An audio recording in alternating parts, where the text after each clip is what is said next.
j'étais petit, je voulais être pilote d'hélicoptère.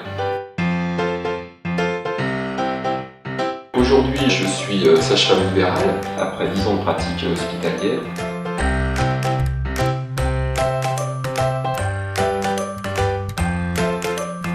J'ai raté mon bac.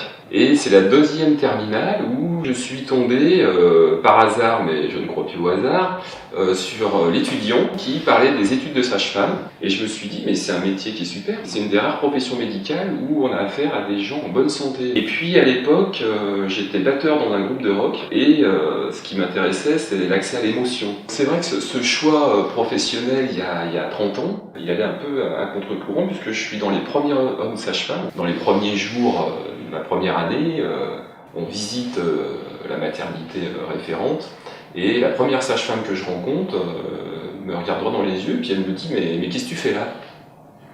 Donc je la regarde droit dans les yeux puis je lui dis je viens découvrir le métier de sage-femme et j'espère que vous allez m'aider à devenir sage-femme. On m'a beaucoup demandé, fait des coups un peu tordus et chaque fois qu'il y avait un truc qui allait pas, j'ai toujours le réflexe d'aller au contact.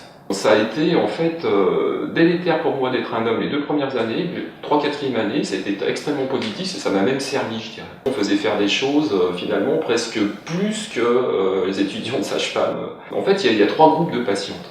Il y a celles qui préfèrent être suivies par une femme, il y a celles qui préfèrent être suivies par un homme, et puis il y a celles, peu importe. Donc avec le plus gros groupe quand même où préfère être suivi par une femme, il a fallu que moi je m'appuie sur mes qualités professionnelles et humaines. Il ne suffit pas d'être une femme pour être une bonne sage-femme. Il faut aussi avoir une compétence, être disponible, avoir une qualité d'écoute, une sensibilité à l'événement, etc. Et donc moi ça m'a obligé à mettre en avant ces qualités professionnelles et ça a souvent très bien fonctionné en fait. C'est les couples qui m'ont encouragé.